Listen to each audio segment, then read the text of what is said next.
Hello students, हम लोग atoms and molecules के बारे में पढ़ रहे थे। ठीक है, हमने जो है इस यूनिट में डिफरेंट ऑफ केमिकल कॉम्बिनेशन के बारे में पढ़ा, हमने डाल्टन्स एटॉमिक थ्योरी के बारे में पढ़ा, हमने एटम देखा कि एटम होता क्या है, मॉलिक्यूल क्या होता है, एटम का साइज कितना होता है, हमने मास की भी बात की, एटॉमिक मास क्या होता है।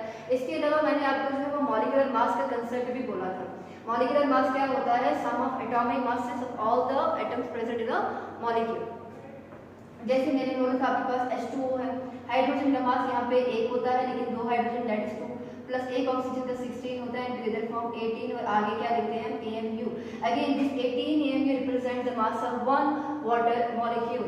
अगर मैंने कोई यहाँ पे H2SO4, ठीक है, 2 हाइड्रोजन है दैट इज 2 प्लस सल्फर का होता है आपके पास 32 प्लस 1 ऑक्सीजन का होता है आपके पास 16, 4 का कितना आएगा आपके पास? वो आएगा आपके पास 64 और आपके पास टुगेदर आएगा 98। और अगेन अगर मैं AMU लिखूं, दिस AMU रिप्रेजेंट ही करता है mass of one single H2SO4 molecule. ठीक है, ये मैंने आपको बोला था, कल मैंने कुछ एग्जांपल्स भी आपको बोले थे करने के लिए। जैसे आपका नाइट्रिक एसिड है, उसका जो है आप निकालोगे कितना जो है इसका मॉलिक्यूलर मास होता है। ठीक है, आपके पास जो है वो HCl होता है, उसका मॉलिक्यूलर मास जो है वो निकाल सकते हैं। सिंपल आपको जो है ये पता होना चाहिए कि एटम्स का जो है मास जो है वो कितना है, मैं आपको ऑलरेडी दिखा चुकी हूँ। ठीक है, नाउ नेक्स्ट इज आज हम पढ़ने वाले हैं आयंस के बारे में। ठीक है, आयंस क्या होते हैं? आयंस का मतलब होता है चार्ज स्पीशीज। क्या होता है? Charge species. ऐसी चीज जिसके ऊपर चार्ज प्रेजेंट हो, वो पॉजिटिव भी हो सकता है, वो नेगेटिव भी हो सकता है, उनको हम क्या कहते हैं? आयंस कहते हैं। जो आपका पॉजिटिवली चार्ज स्पीशीज होता है, पॉजिटिवली चार्ज स्पीशीज जो होती है वो क्या होता है? आपका कैटायन होता है। वेयर जो आपका नेगेटिवली चार्ज स्पीशीज होती है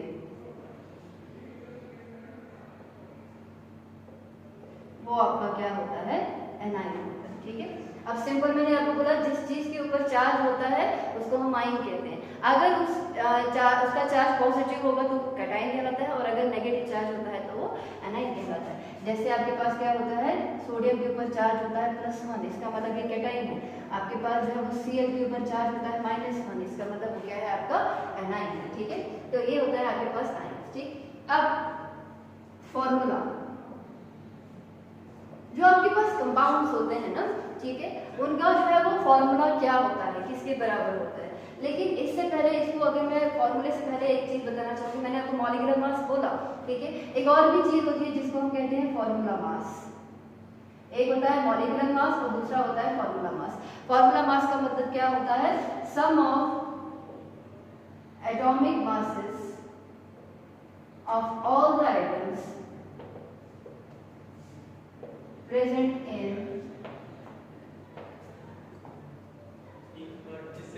given formula of a compound.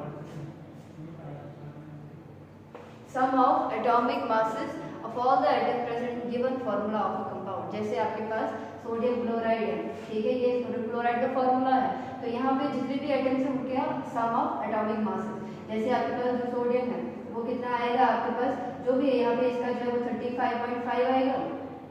ठीक है, और इसका होता है 23, टुगेदर करोगे 30, 40, 50, 55, 58.5 जो है वो इसका जो है वो एटॉमिक मास यूनिट, वो इसका क्या आएगा? वो इसका फॉर्मूला मास आएगा।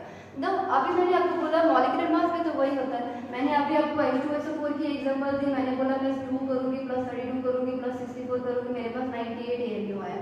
This is the molecular mass. इसमें और इसमें क्या है? यहाँ पे भी सम ऑफ एटॉमिक मास हो रहा है, यहाँ पे भी सम ऑफ एटॉमिक मास हो रहा है, तो इसको मैंने मॉलिक्यूलर मास क्यों बोला, इसको फॉर्मूला मास क्यों बोला?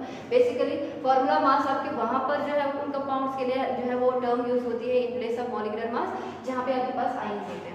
ये आपके पास Na पॉजिटिव की फॉर्म में होता है, Cl नेगेटिव की फॉर्म में होता है। सिंपल मॉलिक्यूलर मास जो है वो फॉर्मूला मास के बराबर ही होता है, लेकिन जो आपका फॉर्मूला मास होता है वो टर्म हम वहाँ पे यूज करते हैं अगर आपके पास कोई आयनिक कंपाउंड होता है। ठीक है, सिंपल सा इसमें जो है ये फर्क होता है।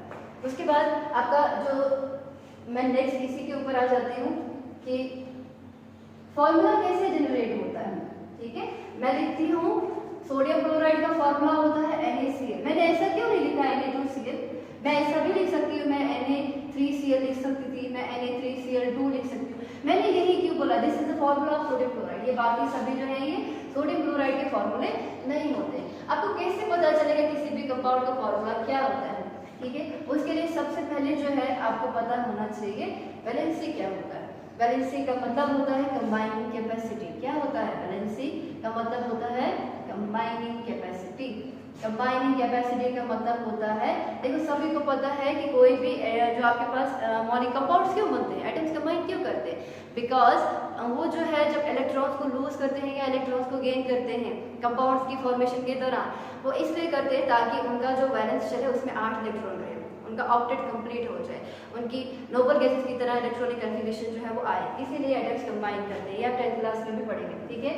एक ऑक्टेट को कंप्लीट करने के लिए एक एटम ने कितने इलेक्ट्रॉन को लूज किया है, कितने इलेक्ट्रॉन को गेन किया, उस चीज को हम क्या कहते हैं? उसकी वैलेंसी कहते हैं। जैसे मैं आपको बोलूं ऑक्सीजन है, ऑक्सीजन का जो आपके पास एटॉमिक नंबर होता है वो होता है 6 और हम क्या लिखते हैं इस केस में, सॉरी 8 और हम लिखते हैं 2 और 6, इसकी जो है वो इलेक्ट्रॉनिक कन्फिगरेशन होती है, ठीक है? ये इसकी इलेक्ट्रॉनिक कन्फिगरेशन होती है। ऑक्टेट का मतलब क्या होता है? Presence of 8 electrons in the valence shell. ये इसका वैलेंस शेल है, इसके वैलेंस शेल में 6 ही इलेक्ट्रॉन्स प्रेजेंट है, तो इसको कितने की जरूरत है? इसको 2 इलेक्ट्रॉन की जरूरत है। इसका मतलब ये बाहर से 2 इलेक्ट्रॉन को क्या करेगा? गेन करेगा, और यही 2 जो है वो इसकी क्या आएगी? Combining capacity, that is valency आएगी। वैलेंसी का मतलब होता है कि एक एटम जो है वो कितने इलेक्ट्रॉन को लूज करेगा या कितने इलेक्ट्रॉन को गेन करेगा ताकि उसके वैलेंस शेल में 8 इलेक्ट्रॉन्स आए, ठीक है? जैसे आपके पास सोडियम है, सोडियम का एटॉमिक नंबर 11 होता है और इसकी कन्फिगरेशन होती है 281। अब बताओ ये कितना इलेक्ट्रॉन को लूज या गेन करेगा ताकि इसका ऑक्टेट आ जाए? देखो यहाँ पर आपके पास 1 है, ये 7 इलेक्ट्रॉन को गेन करना बहुत मुश्किल है, लेकिन ऐसा भी कर सकता है कि 1 इलेक्ट्रॉन को लूज करेगा, तो जब 1 इलेक्ट्रॉन को लूज करेगा तो इसकी कन्फिगरेशन क्या आएगी? 28 आएगी। क्योंकि इसने जब ऑक्टेट को कंप्लीट करना है, इसने 1 इलेक्ट्रॉन को लूज किया, तो हम कहेंगे इसकी वैलेंसी क्या आ गई? 1 आ गई, ठीक है? तो ये होता है वैलेंसी। वैलेंसी का मतलब होता है कि कितना इलेक्ट्रॉन को लूज करता है, कितना इलेक्ट्रॉन को गेन करता है, या शेयर भी बोल सकते हो, वो मैं आपको जो है आपको पता चलेगा नेक्स्ट हायर क्लास में, ठीक है? ताकि उनका ऑक्टेट कंप्लीट हो जाए, वो उसकी वैलेंसी होती है। वैलेंसी को हम सिंपल चार्ज भी कहते हैं, ठीक है? कि चार्ज कितना आएगा लूज या गेन करने पे। जाहिर सी बात है 2 इलेक्ट्रॉन को लूज करेगा तो 2 पॉजिटिव चार्ज आएगा, ठीक है ना? 2 पॉजिटिव का मतलब वैलेंसी 2 है इसकी, ठीक? तो चार्ज बोलो वैलेंसी बोलो एक ही बात है। अब फॉर्मूला कैसे होता है? सबसे पहले क्या किया जाता है, जो आपके पास चार्ज की होता है, चार्ज को बैलेंस किया जाता है। जो आपके पास 2 चीजें होती है ना, मैं आयनिक कंपाउंड की बात करी, ये जो हम बता रहे हैं वो आयनिक कंपाउंड होता है। जो आपके पास कैटाइन है और आपके पास एनाइन है, उन दोनों का चार्ज करना है आपने क्या? बैलेंस, ठीक है? वो बैलेंस होना चाहिए, तभी जाके आपका फॉर्मूला जो है वो क्या होगा? वो जो है वो बनेगा। सबसे पहले तो हमने चार्ज के ऊपर में सिखाऊंगी भी कैसे। उसके बाद सेकंड जो होता है आपके पास क्या? जो मेटल आयन होता है इज रिटन फर्स्ट। सबसे पहले मेटल आयन लिखोगे, बाद में नॉन मेटल लिखोगे, ठीक है? जैसे आपके पास सोडियम क्लोराइड है, आपने Na को पहले लिखा, ऐसा नहीं है कि आपने Cl को पहले लिखा। Na is a metal, Cl is your non metal. Non metal को बाद में लिखना है और आपका मेटल जो है क्या आएगा? पहले आएगा। और अगर आपके पास पॉली एटॉमिक आयन है ना, पॉली एटॉमिक मॉलिक्यूल्स में आप ब्रैकेट भी यूज करते हो। अब ये ब्रैकेट कहाँ पे होगी वो भी मैं बताऊंगी, ठीक है? सबसे पहले देखो कि फॉर्मूला क्या होता है। सिंपल क्रिस क्रॉस मेथड है, इनके ऊपर मत जाओ, ये खाली जो है वो मगअप करने वाली चीज है। आपको खाली पूछेंगे सिंपल कि किसी का भी जो है वो फॉर्मूला बनाना है, ठीक है? सपोज करो आपके पास क्या है, आपके पास सोडियम क्लोराइड। सबसे पहली चीज जो आपने करनी है वो लिखना है फॉर्मूला, ठीक है? सोडियम का फॉर्मूला क्या होता है? Na, वेयर Cl, क्लोरीन का फॉर्मूला क्या होता है? Cl। अब इसके बाद नीचे क्या लिखोगे? आप उनकी वैलेंसी लिखोगे। आपको पता है कि जो सोडियम होता है उसकी वैलेंसी किसके बराबर होती है? 1 के बराबर होती है। क्लोरीन की वैलेंसी किसके बराबर होती है? 1 के बराबर होती है। बेसिकली +1 होता है, -1 होता है, आप ऐसे भी लिख सकते हो +1 एंड -1। लेकिन फॉर्मूले में आप देखते हो कि प्लस माइनस जो है वो नहीं आता है, आप सिंपल 1 1 भी लिखोगे वो भी चल जाएगा। अब करना क्या है, आपने ये वाला जो है वो इधर लाना है और ये वाला जो है वो इधर लाना है, ठीक है? इसका चार्ज इसके टाइम्स के बराबर, इतने टाइम्स क्लोरीन प्रेजेंट है, इसका चार्ज जो है वो इतने टाइम्स क्लोरीन प्रेजेंट है। क्योंकि दोनों 1 1 है तो हम क्या लिखेंगे? फॉर्मूला लिखेंगे Na। ये अब इसका जो है वो फॉर्मूला आएगा, सोडियम क्लोराइड का फॉर्मूला आएगा, ठीक है? नेक्स्ट एग्जांपल देखते हैं।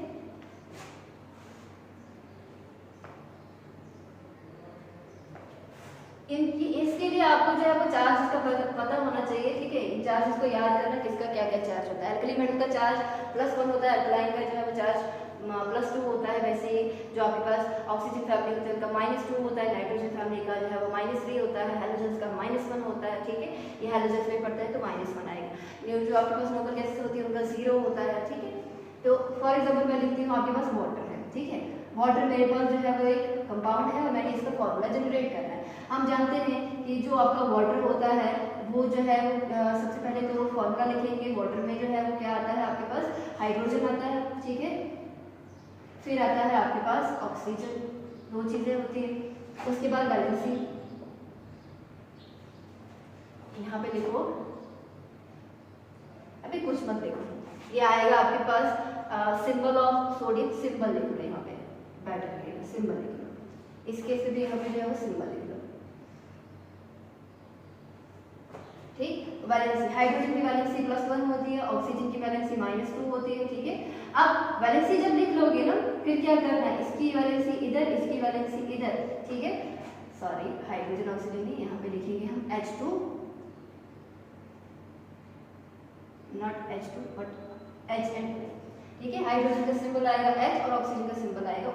अब इसका इधर आएगा, इसका इधर आएगा, ये 2 टाइम है, इसका मतलब हाइड्रोजन कितने टाइम आएगा, 2 टाइम, ये 1 टाइम है, इसका मतलब ऑक्सीजन कितने टाइम आएगा, वो 1 टाइम। सपोज करो आपके पास हाइड्रोजन सल्फाइड है, हाइड्रोजन सल्फाइड का मतलब यहाँ पर भी आपके पास हाइड्रोजन है, आपके पास सल्फर है, सिंबल, ठीक है। और हाइड्रोजन का चार्ज कितना होता है, वो +1 होता है, सल्फर का चार्ज कितना होता है, -2 होता है।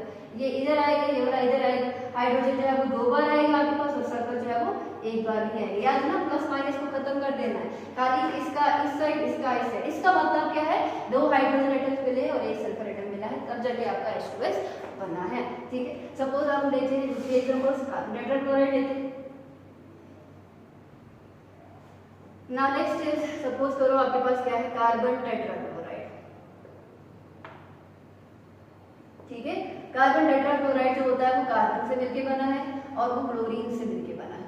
कार्बन का जो चार्ज होता है वो होता है +4, वेयर क्लोरीन का चार्ज होता है -1। ये आएगा इस साइड, ये वाला आ जाएगा इस साइड, कार्बन 1 टाइम ही आएगा, ठीक है ना। सिंबल लिख लो, कार्बन 1 टाइम है, याद रखो इसका माइनस जो है वो प्लस माइनस आपने लिखना ही नहीं, आपने नंबर ऑफ टाइम लिखना है। नंबर ऑफ टाइम जो है वो आप प्लस माइनस कभी नहीं लिख सकते हो, ठीक है ना। तो चार्ज तो है इसके प्लस और माइनस में, लेकिन जब आप लिखते हो फॉर्मूले में तो वहां पे प्लस माइनस नहीं आता। ये इस साइड लगाओगे तो क्या आएगा आपके पास, CCl। This is your criss cross method. Suppose मैंने आपको बोला एल्यूमिनियम क्लोराइड, ठीक है, aluminium chloride. Aluminium chloride aluminium से मिलके बना है और क्लोरीन से मिलके बना है। एल्यूमिनियम के ऊपर चार्ज +3 होता है, क्लोरीन के ऊपर चार्ज -1 होता है। ये इस साइड जाएगा, ये इस साइड जाएगा, क्योंकि यहाँ पे 1 है, इसका मतलब एल्यूमिनियम 1 टाइम ही आएगा, 1 हम लिखते नहीं है। और जो आपके पास क्लोरीन है वो किससे साइड आएगा, वो 3 टाइम्स आएगा, दैट इज AlCl3, इसका फॉर्मूला आएगा। मैंने कहीं पे भी यहाँ पे ब्रैकेट वगैरह नहीं लगाई है, क्योंकि ये सब जो है इसमें जो खाली 2 ही आइंस आ रहे हैं, 2 से ज्यादा नहीं आ रहे। सपोज करते हैं एक और एग्जांपल मैं लेती हूँ। मैंने लिखा आपके पास जिंक ऑक्साइड, या लिखा जिंक ऑक्साइड। जिंक ऑक्साइड जो है वो Zn से मिलके बना है और ऑक्सीजन से मिलके बना है। जिंक का चार्ज होता है +2, वेयर ऑक्सीजन का चार्ज होता है -2, ठीक है। ये जाएगा इधर, ये आ जाएगा इधर, आपके पास आएगा Zn2O2, लेकिन इसको हम जब सिंपलीफाई करेंगे 2 1 2 2 1 2, आपके पास क्या आएगा, Zn2 आएगा, ठीक है। तो आप जो है वो Zn2O2 नहीं लिखेंगे, आप क्या लिखेंगे, Zn4 लिखेंगे, क्योंकि ये जो है वो कट रहे हैं ना, जहाँ पे कटेंगे वहाँ पे आपको जो है वो काटना भी है, यहाँ पे जो है वो कहीं भी काट नहीं सकते, ठीक है।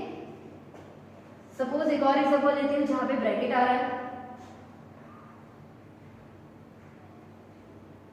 आपके पास है ammonium sulphate, ammonium sulphate. Ammonium sulphate में एमोनियम का फॉर्मूला होता है, एक होता है एमोनिया, एक होता है एमोनियम। एमोनिया जिसका फॉर्मूला होता है NH3, एमोनियम का फॉर्मूला होता है NH4। जो सल्फेट होता है उसका फॉर्मूला क्या होता है, SO4 होता है, ठीक है। अब इनका चार्ज जो होता है, इसका चार्ज होता है +1, मेरा सल्फेट का चार्ज होता है -2। ये आ जाएगा इस साइड, ये आ जाएगा इस साइड। अब ऐसे नहीं करोगे, दैट इज NH4 को ऐसे 2 टाइम लिखोगे तो SO4 ऐसे लिखोगे, कि गलत चीज है। अब आप देख रहे हो कि इस टाइम में आपके पास क्या आ रहे हैं, एक से ज्यादा जो है आपके पास एटम्स आ रहे हैं, या एक से ज्यादा जो है पॉलीएटॉमिक आएंगे। इसका मतलब जब आप ये यहाँ पे लिख रहे हो गाड़ी, ये 2 खाली हाइड्रोजन के साथ है, लेकिन नहीं, ये 2 खाली किसके साथ है, ये पूरे के पूरे एमोनियम के साथ है। तो जब आपके पास एक से ज्यादा जो है वो कंपोजिट एटम्स आते हैं आयन में, तो वहाँ पे आपको ब्रैकेट लगानी पड़ती है, बिकॉज ये ब्रैकेट रिप्रेजेंट करती है कि ये जो 2 है ये नाइट्रोजन के साथ की है और हाइड्रोजन के साथ भी है। ठीक है, यहाँ पे मैं आपको कुछ जो है जो कॉमन आयंस होते हैं उनका एग्जांपल बताती हूँ कि उनमें चार्जेस जो है वो क्या क्या प्रेजेंट होते हैं। ठीक है, अगर आपको वो पता चल जाएगा तो आप जो है वो आसानी से जो है वो कर सकते हैं। देखो कुछ आयंस लिखो यहाँ पे और उनके चार्ज लिखो, ये आपने जो है वो मतलब करना है। सपोज आपके पास कार्बोनेट आयन है, ठीक है, कार्बोनेट जो होता है आपके पास वो होता है CO3, इनका नाम भी लिखते हैं नेम ऑफ आयन, फिर यहाँ पे लिखते हैं हम इनका सिंबल और यहाँ पे इनका charge. Carbonate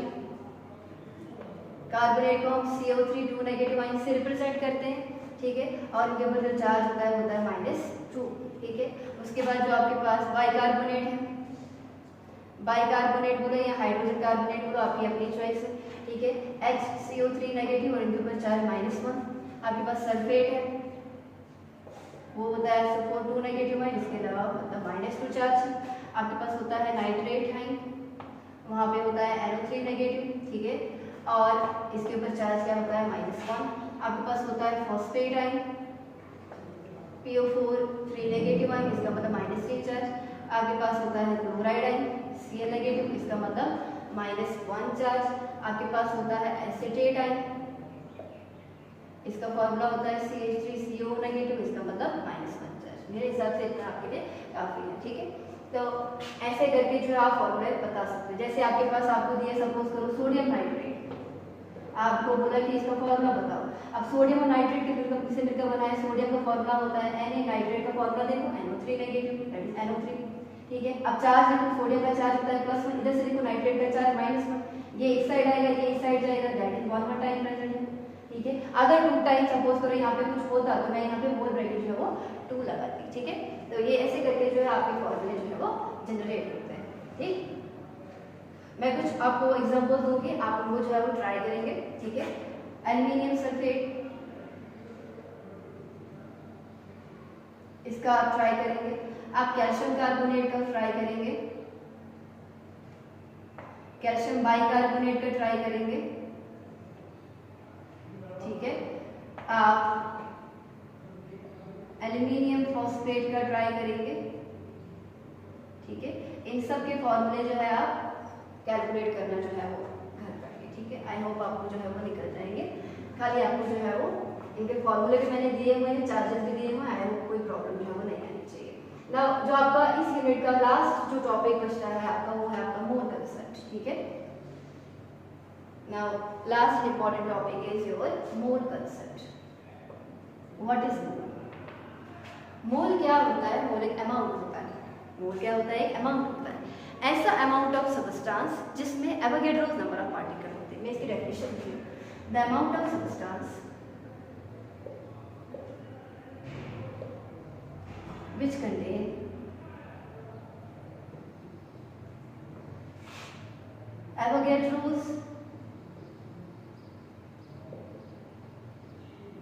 Avogadro's number of particles is called mole. That is 1 mole is equal to 6.023 into 10 raised to power 23 number of particles. एक दर्जन में कितने केले होते हैं? 12 होते हैं। ठीक है, 1 डजन इक्वल टू 2। वैसे ही एक मोल जो है एक क्वांटिटी है, ऐसी क्वांटिटी है जिसमें कितना नंबर प्रेजेंट है? Avogadro's number, that is 6.023 into 10 raised to power 23 number of particles present होते हैं। ठीक है, ये होता है आपका मोल। मोल एक अमाउंट है। सपोज करो 5 ग्राम में अगर आपके पास 6.022 into 10 raised to power 23 number of particles present है, तो 5 ग्राम जो है वो 1 मोल के बराबर आ जाएगा। सपोज करते हैं कि 10 ग्राम में आपके पास क्या प्रेजेंट है? 6.022 into 10 raised to power 23 number of particles present है, तो वो 10 ग्राम रिप्रेजेंट करेगा आपका 1 मोल। अगर 1 ग्राम में जो है आपके पास 6.022 into 10 raised to power 23 number of particle किसी भी चीज के प्रेजेंट है, तो वो 1 ग्राम क्या कहलाएगा? आपका मोल कहलाएगा। तो मोल क्या है? मोल एक अमाउंट है। मोल क्या है? एक अमाउंट है। ऐसे इतना अमाउंट है, वो 5 ग्राम हो सकता है, 10 हो सकता है, 15 हो सकता है, 20 हो सकता है, 25 हो सकता है।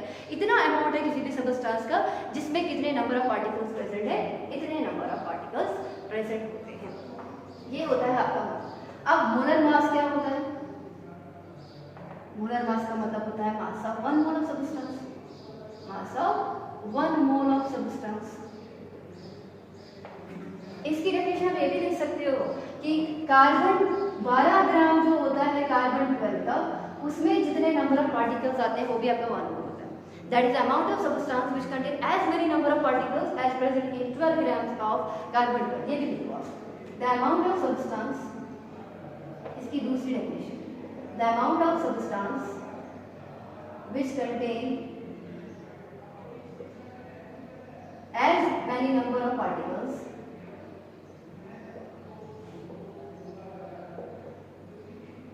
as present in 12 grams of carbon 12 atoms। Carbon 12 जो है, ठीक है, कार्बन के 12 ग्राम में कितने नंबर ऑफ पार्टिकल्स होते हैं, वो उतने ही होते हैं। दैट इज 1 मोल। इसके बराबर आप सिंपल ये लिखो या सिंपल ये लिखो, दोनों का मतलब जो है वो एक ही है। कार्बन 12 के 12 ग्राम में भी 6.022 into 10 is about 23 number of particles he present होते हैं। That is 12 gram of carbon represents 1 mole। ठीक है, so now what is molar mass? Mass of 1 mole of substance क्या होता है? Mass of 1 mole of substance. आपको एक atom का मास पता होता है, या फिर हम इसको ये भी बोल सकते हैं relative atomic mass in grams। relative atomic mass in grams is also called as, या फिर relative molecular mass भी बोल सकते हो, relative molecular mass in grams। अब ये क्या चीज है? ठीक है, सपोज करते हैं मैंने आपको बोला कि जो आपका ऑक्सीजन है, ऑक्सीजन का जो एटॉमिक मास है, मैंने आपको एटॉमिक मास बोला हुआ है, वो किसके बराबर होता है? 16 AMU। What does this 16 AMU represent? This represents the mass of one single oxygen atom, क्योंकि AMU सामने। लेकिन अगर इसी का मैं मोलर मास लिखूं ना, वो आएगा 16 ग्राम। इसका मतलब relative atomic mass represented in grams, वो रिप्रेजेंट करता है आपका molar mass. That is automatically जो आपका 16 ग्राम ऑफ ऑक्सीजन है, उसमें कितने नंबर ऑफ पार्टिकल्स प्रेजेंट है? उसमें 6.022 into 10 is about 23 number of oxygen atoms present. ये रिप्रेजेंट करता है mass of one single oxygen atom. ये रिप्रेजेंट कर रहा है mass of 1 mole of oxygen atom. That is 16 gram of oxygen atom ने 16 ग्राम सपोज करो ये, इसमें कितने number of oxygen atom present होंगे? इतने number of oxygen atom present. इन सब का जो मास है वो कितना है? वो 16 ग्राम। वेल अगर मैं 16 AMU की बात कर रही हूँ, वो रिप्रेजेंट कर रहा है एक सिंगल ऑक्सीजन एटम का मास। क्या रिप्रेजेंट कर रहा है? इसका मतलब मैं सिंपल बोलो 16 AMU into Avogadro's number of particle. एक पेंसिल की जो है वो कीमत पता है, 5 पेंसिल की करनी है तो एक की कीमत मल्टीप्लाई 5 करोगे, आपके पास 5 पेंसिल की कीमत निकल जाएगी। वैसे ही अगर आपको एक का मास पता है, आप उसको इतने नंबर ऑफ पार्टिकल से जो है वो मल्टीप्लाई करोगे, आपके पास क्या आएगा? आपके पास मोलर मास आएगा, और वो मोलर मास इसके बराबर होता है, उस पे 16 ग्राम के बराबर होता है। सपोज आपको पूछा कि कार्बन का बताओ मोलर मास कितना है, तो आप क्या बोलोगे? आप बोलोगे 12 ग्राम है, बिकॉज उसका जो एटॉमिक मास है वो क्या है? 12 है। मैंने बोला ही ऑटोमेटिकली आता है। दैट इज जो आपका एटॉमिक मास है उसको जब ग्राम में करते हो, रिप्रेजेंटेड इन ग्राम, वो आपका मोलर मास कहता है। 12 ग्राम कार्बन जो है उसमें कितना प्रेजेंट होता है? 6.022 into 10 is power 23 number of carbon particles, और उन सब का मास कितना है? वो 12 ग्राम। वेयर एज 12 AMU रिप्रेजेंट कर रहा है mass of one single carbon atom. ठीक है, ये होता है आपके पास मोलर मास क्या होता है, और मोलर मास और एटॉमिक मास मैंने बोला आपको उस पर डिफरेंस क्या होता है। जैसे मैंने आपको बोला मेरे पास वाटर, मैं जानती हूँ कि वाटर का मास होता है 18, लेकिन मैंने अगर 18 AMU लिखा, वो रिप्रेजेंट कर रहा है mass of one single water molecule. लेकिन अगर मैंने 18 ग्राम लिखा ना, तो मैं बोल रही हूँ ये क्या रिप्रेजेंट कर रहा है? Mass of 1 mole of water. एक मोल वाटर में कितना वाटर मॉलिक्यूल आ गया? इसी बात 6.023 into 10 is power 23 number of water molecules है, और इन सब का मास कितना है? ग्राम। सो जो एक यूनिट पर ये चेंज करने से आपका जो है वो पूरा का पूरा क्वेश्चन ही उल्टा हो गया। AMU है मास ऑफ वन, हम बोलते हैं water molecule, single water molecule, where 18 gram represent कर रहा है mass of 1 mole of water molecules. और इसी 18 ग्राम में कितने number of water molecules present है? 6.023 into 10 is power 23 number of water molecule. I hope आपको ये रिप्रेजेंट कर रहा है मॉलिक्यूलर मास। ठीक है, और ये क्या है? Molecular mass represented in grams. Molecular mass represented in gram, that is your molar mass. I hope atomic mass, molecular mass और मोलर मास में जो है वो डिफरेंस पता चल गया होगा कि डिफरेंस किस चीज का होता है। ठीक है। अब मोल को कैलकुलेट करने के कुछ फॉर्मूले होते हैं, ठीक है। Number of moles is equal to given mass divided by molar mass. दूसरा फॉर्मूला होता है नंबर ऑफ मोल्स का, given number of particles divided by Na। ये Na क्या रिप्रेजेंट कर रहा है? एवोगैड्रोस नंबर, एवोगैड्रोस नंबर, ठीक है। फॉर एग्जांपल मुझे जो है, मैं एक क्वेश्चन लिख देती हूँ, मैं एक न्यूमेरिकल करवा देती हूँ आपको इसके ऊपर, ठीक है। आपका न्यूमेरिकल है 92 ग्राम्स। सपोज करते हैं आपका न्यूमेरिकल क्या है, 92 ग्राम्स ऑफ वाटर जो है आपके पास दिया है, ठीक है। और आपको बोला गया कि इसका आप जो है वो मोलर मास कैलकुलेट करो, sorry number of moles calculate करो। आपके पास जो है 92 ग्राम जो है आपके पास कितना दिया है, वाटर दिया है, और आपको पूछा है कि बताओ इसमें जो है वो कितने नंबर ऑफ मोल्स जो है वो प्रेजेंट होंगे। अब नंबर ऑफ मोल्स का फॉर्मूला क्या आएगा, यहाँ पे मास की बात हो रही है, इसका मतलब ये वाला फॉर्मूला यूज होगा। ये जो गिवन मास होता है ना, ये होता है जो आपको दिया गया है, ठीक है। इसका मतलब नंबर ऑफ मोल्स वो किसके बराबर है, गिवन मास, इसका मतलब 92। अब मोलर मास क्या है, मोलर मास क्या होता है, sum of atomic mass of all the atom present in the molecule represented in grams. हम जानते हैं 18 AMU होता है वाटर का मॉलिक्यूलर मास, लेकिन मोलर मास बोला है तो हम क्या लिखेंगे, 18 ग्राम लिखेंगे, ठीक है। 92 डिवाइडेड बाय 18, इसको सॉल्व करोगे आपके पास क्या आएगा, नंबर ऑफ मोल्स आएगा। आई गेस यहाँ पर जो नंबर ऑफ मोल्स आएंगे वो आएंगे 18 मल्टीप्लाई बाय 5, जो भी आएगा इस पॉइंट में आएगा या जो भी आएगा, ठीक है, वो आपके है वो नंबर ऑफ मोल्स आएंगे, ठीक है। तो ऐसे करके जो है, सपोज आपको जो है नंबर ऑफ मोल्स दिया और आपको पूछा कि मास लिखा, बताओ इतने नंबर ऑफ मोल्स में कितना मास जो है वो प्रेजेंट होगा, तो आपको उस टाइम ये निकालना होगा। नंबर ऑफ मोल्स का जो है वो यहाँ पे लगाओगे, ठीक है, मॉलिक्यूलर मास जो है यहाँ, सॉरी मोलर मास यहाँ पे लगाओगे, आपके पास जो है वो गिवन मास निकल आएगा। कई जगह पे ये भी होगा कि नंबर ऑफ मोल्स निकालने होंगे, गिवन नंबर ऑफ पार्टिकल्स भी दिए होंगे आपके पास, डिवाइडेड बाय आपको एवोगैड्रो नंबर के साथ करना है, दोनों को डिवाइड करोगे आपके पास नंबर ऑफ मोल्स जो है वो आ जाएगा। ऐसा भी हो सकता है कि आपको जो है गिवन नंबर ऑफ पार्टिकल्स बोला, पूछा हो, आपके पास नंबर ऑफ मोल्स दिया हो कि इतने नंबर ऑफ मोल्स में कितने नंबर ऑफ पार्टिकल्स होंगे, तो हम जो है वो नंबर ऑफ मोल्स यहाँ पे लगाएंगे, एवोगैड्रो नंबर आपके पास दिया गया होगा, आपके पास ये जो है निकल आएगा। इन्हीं दो फॉर्मूले से जो है वो नंबर ऑफ मोल्स जो है वो आसानी से निकल जाए। वहाँ पे मास भी निकल सकता है, नंबर ऑफ मोल्स निकल सकता है इस फॉर्मूले से। अगर मास में ये दोनों चीजें दी गई होंगी, नंबर ऑफ मोल्स में आपके पास जो है वो ये दोनों चीजें जो है वो दी गई होंगी, ठीक है। और पार्टिकल्स में हो सकता है नंबर ऑफ मोल्स पूछे तो ये दोनों दिए गए होंगे, हो सकता है ये पूछा गया आपके इस टाइम जो है वो आपके ये दो जो है वो दिए गए होंगे, ठीक है। इस तरह से जो है वो मोल जो है वो निकलता है। It's all about what is mole concept, what is molar mass, ठीक है। और हमने जो है वो फॉर्मूला देखा कि फॉर्मूला को जो है कैसे जनरेट करते हैं। आई होप आपको समझ